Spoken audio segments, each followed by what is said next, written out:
Well, when I started doing these things, I was in front of the old piano, and here I am again. Uh, but I'm in the recliner, recovering from a little minor surgery. Just getting a chance to watch a lot of football. You know, being as I'm not really busy on Saturdays any longer, and it continues to amaze me how people try to challenge the three technique with zone blocking or any kind of blocking. You know, draw. I don't care what it is. Where it's the game plan. To run the B gap zone uh, behind the guard. And I have to confess, I used to do it, but then we had a bunch of guys checking away from the three technique and all that.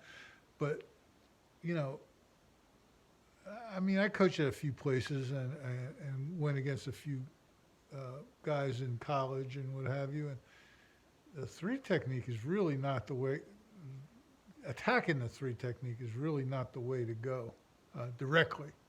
Now, yeah, you block down on them, you maybe double team them, you can't avoid it. Uh, but to go ahead and put in or run a play purposely where your guard, and I don't give a crap who he is, your guard has got to block that guy and get him the hell out of the way. And we talked about stalemating, and we talk about torquing a guy and doing all this stuff. And yeah, you see it, you'll see it, but when you study it consistently, I don't care what anybody says. I don't care who it is. You're pissing up a rope. Okay. We chose to run the C gap. Some people call it mid zone or whatever, and the A gap um, purposely so that the center never had to, we say cover, but we never had to drive block um, a big defensive tackle or a nose guard. Okay, and I hear about all these guys running off the ball. Well, when I got an angle on somebody and I don't give a crap, my back is. In other words, I got a guy in my right gap and my back is going to run off of me and sink it into the left gap. You run off the ball all you want. I don't care. It's great, wonderful. Okay, but what we said was we were going to either get leverage on the three technique on the C gap or have leverage on the three technique on the A gap. And by three technique, I mean a B gap defender. Refrigerator Perry, one of those guys. So, but what's come into play quite a bit is the A gap. I think has become a better play. And a long time ago, I said that A gap zone and duo are the same play, and I don't care what anybody says. I don't care who it is. It's exactly right. If I am running um, zone to the right, okay, my right side, okay, and I'm talking A gap zone. My right side is the sort of the zone side, and my left side is the veer side. Okay, and a big mistake is to man block that veer side because the numbers, you got a 4-1 box or something like that. And I think that'll work. There's nothing wrong with it. I'd rather run QB draw or something like that and get everybody the hell out of the way. But um, you're still faced with manning up on that three technique. I don't know. Maybe, I guess, whatever. Okay, draw trap. I see a lot of these read counters. Where the quarterback reads somebody, and it's all good. But the straight up zone stuff, no. And man blocking the zone stuff. And believe me, I did it for years. No, I don't think so. Okay. So what it comes down to me, is this. Okay. Let's say we're running duo to the left or zone to the right. And when I say zone, I'm talking A gap zone. C gap zone is a whole different animal. Um, we talk about the stovepipe and the match area and the Apache area. Well, C gap's got all of that, okay, and the techniques are different, but that guard he does not have to knock that three technique off the ball. He can get him covered up, get in front of him, get him moving laterally, then put pressure on him and drive him off the ball, because that guy stood up now. He doesn't have his feet behind him. He's got his feet under him. Okay, way different. When that three technique's got his feet behind him, you ain't knocking him back. If you are, keep doing it. I mean, God bless you. Show me the film. I'm all for it. But no, I don't think so. It happens on rare occasion and doesn't happen enough. And that's where you get these teams rushing for, like 60 yards or something like that. And believe me, I had days like that as a coach. But to me, going back to the model again, if we were running A-gap zone to the right or duo to the left, what we're really talking about is sticking that back into the left A-gap. And let me say that again, the left A-gap. Now, the last time I coached college football, I had to say to the guys, well, no, we're going to put it right up to the center's tail, okay? But no, where you going? If I'm running duo, I'm going left A gap, okay, and if I'm going zone to the right, I'm going left A gap. That's where I'm aiming. That's where the read spot is. That's what the back is looking for. Now, people say, well, we read the backer, we do all this other stuff. I don't know. Maybe, I guess. I don't know. I think what you want to do on that left A gap, B gap, or maybe C gap, but I think it's a different thing, is you want to double team that man and move him. You got to move him, okay? And the double teams, we can argue about it. 4 hands, 2 shoulders, high leg, the whole bit. In the old days, we did what I guess has become called high leg. And what we just said was, if I'm on the right, I got a left leg that's high. If I'm on the left, I got a right leg that's high. But we always used 4 hands, because if we used shoulders, one of the guys would have to get off on the linebacker, and that'd be a problem, okay? And you'd shut each other off, okay? So the 4 hands, you could go in there pretty deep. I had some pretty good guys here and there. And the 4 hands work pretty good, but you're still moving that guy slow, okay? If he's the right guy, maybe you ain't moving him at all, because you're trying to take him straight back. You're trying to directly oppose his force, okay? And even if it's a double team, I don't care what, hey, you got a guy that's 300 pounds and he's generating some straight ahead force. Maybe that total force, that total load is 500 pounds. Well, you take 2 dudes that are pretty good, and you say, okay, take this 500-pound refrigerator and move it. How fast are they going to move it? Not very. Okay. The interesting thing is, if you can get that double team going at somewhat of an angle, okay, which is what I'm fairly convinced of right now, you're still moving the 300-pounder, but you're not necessarily moving his extra added force, okay, whatever he can generate with his legs and upper body and what have you. And there's a little bit of an art to it, and I've covered it already. Shoulder roll, don't get hit in the chest, the other guy. So it's really a three-hand deal, okay, where let's say the guard and the tackle on a duo on the left side, the left guard has got a 3 technique on him.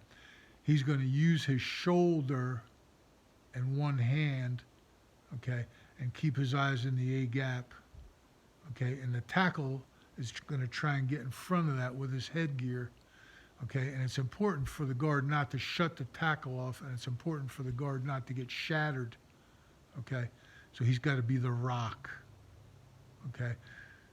So you could say, well, and we use skip steps the last place I coach, and the tackle would skip over, you know, little quick short skip step, left tackle. He'd move his left foot first. He'd be able to cover quicker, get his head in front. The guard would give him access, and they'd knock that guy not sideways, not straight back, but at some angle where that guy wasn't as resistant to that double team. Now you say, well, what about the linebacker? Well, all we would do is, if the linebacker hung around, there's a couple of ways to handle it. Depends on who the three technique is. But we'd go right to power. We just pull somebody. We tell the guard that you've got the offside backer now. Get your eyes on the offside rather than the onside. And the offside guard, of course, will pull around and get the onside backer. Pretty simple. You could still do it with zone as long as you put that ball in the A gap. That linebacker, you know, you can't predict him, okay? But he may go into the A gap, in which case the back, if you get enough movement, the back will slant out. He'll spit out to the left. If he hangs around to the left and the guard's got his eyes where they have to be, he won't get off. And, you know, the back will hug the double team, hug the A gap. And, you know, I mean, does the linebacker hit it? Yeah, once in a while he'll hit the back. But there's a way to beat that. And what it would be the guard on a wide linebacker, and we know he's a wide linebacker. He would still shoulder roll, but he would put two hands on and dig that three technique. The tackle would come, and instead of covering, he would hammer that man, okay? And hammer, remember, is sort of a 1-2 punch, okay? He doesn't want to...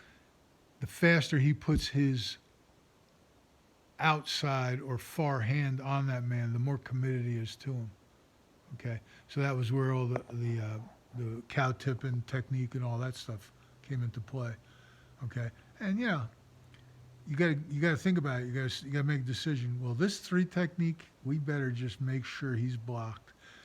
And what you can say to yourself is, look, I'm going to beat the crap out of this three technique. I'm going to make, by the second quarter, he's going to feel not good. Okay? And I know he's a dominant player, but we're going to commit to moving him.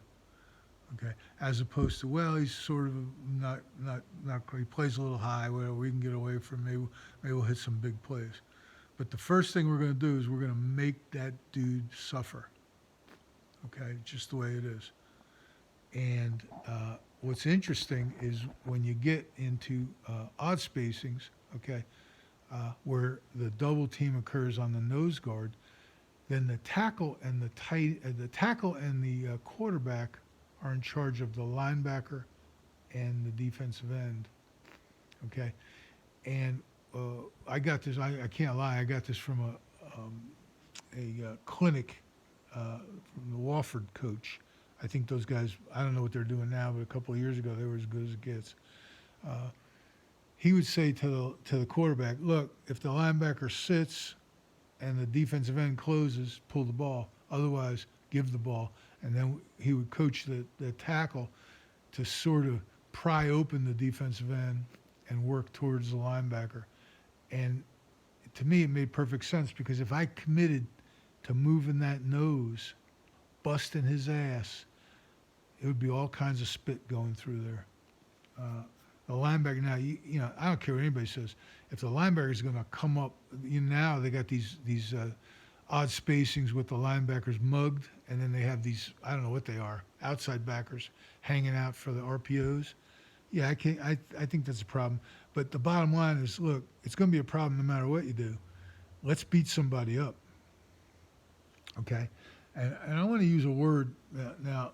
rewind has been something that I've said for years. And what it meant was, if I'm going to step to my right to protect my right gap, and there was no threat in the right gap, then I would rewind back towards the left gap without turning my shoulders. I'd stay in translation. I'd keep my body, my force pointed towards my gap. Okay, maybe I'd square up because maybe I started out square. I don't know, but I would rewind just like you're running the video back in the old days.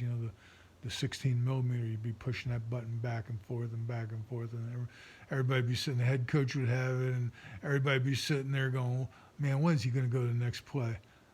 Or you'd catch a guy like me, just in there going like this, and you realize he's asleep. Just keeps running the thing back and forth, and he's asleep. But that was the idea of rewind. And what it came down to, when I went to Maine, there was a pretty good football coach. I can't remember the guy's name. He played at Boston College, I believe. He was a good football player and a good football coach. I think he played in the pros, too. Instead of rewind, he called it accordion. Okay, and you can imagine just squeeze, an accordion. I can't really show you, but, he'd say, okay, stretch the accordion if there's a threat. If not, shrink the accordion.